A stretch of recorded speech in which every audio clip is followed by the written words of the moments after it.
When I was a young man and I first began to follow Jesus, one of the things that happened to me almost immediately was a book found its way into my hands from DC Talk. It was called Jesus Freaks. It was a weird title, admittedly, but one of the really cool things about it was that it told the stories of the martyrs who gave their lives for their faith. And I read that book and I couldn't put it down. And there was something that really stood out to me about those martyrs, is that they believed the Bible.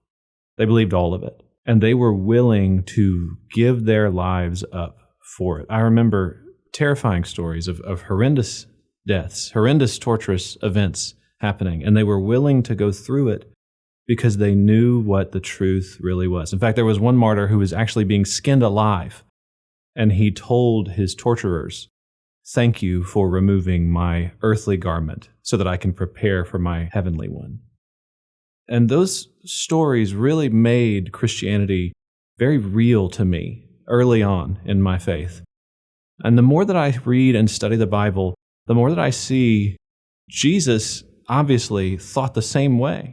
He makes it very clear in Matthew chapter 5, his Sermon on the Mount. He says, not a single bit of the words of God, none of the law is going to go away. None of the Old Testament commands, none of the Bible ever becomes irrelevant. They hold fast all the way through until the end of time. Now, this matters a lot for Christians, I find, today in our given age and the culture in which we live, because there's becoming a lot of temptations for us to pick and choose sections from the Bible, things that we like or that we would rather put away.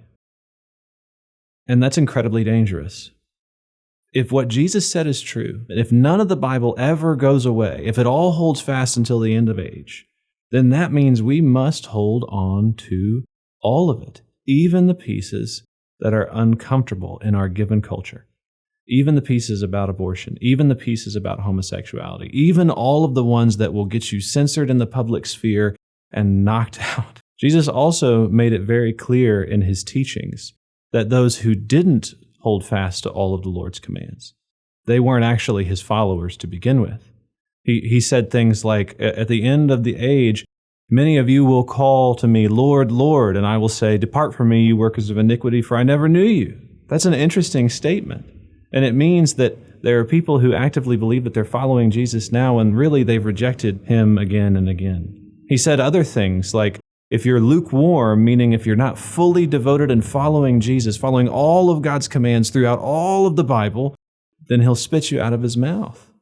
And there were many followers of Jesus that he sent away because of those exact reasons. There was a rich young ruler, and Jesus saw the way to his heart and saw that he delighted in his riches and said that the way that he must follow him is by giving up his possessions. And the rich young ruler, he went away sad because he knew he couldn't do it.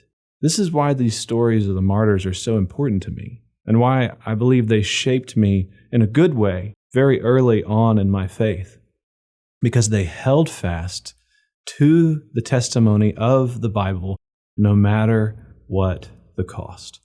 Jesus commands us plainly to believe all the Bible, all the pieces of it, Old Testament and New Testament, and to live by it. Not to be whitewashed tombs, not to be the rich young ruler who went away sad, not to be lukewarm, but to hold fast to all of his commands, no matter what it costs. John the Baptist went and told Herod that he couldn't sleep with his brother's wife, and as a result, eventually, Herod executed him for it. Hold fast to the commands of Jesus, trust him, and remember that he promises to bless those who follow him. Even in the cases of the martyrs, even though they were giving up their lives on this earth, they were going on to such a far greater inheritance. I guess what we're really saying is the God of the universe ordered the universe to work, and then he wrote down the way that it would work best for his people. And as his people, if we're going to claim to be his people, we should trust him.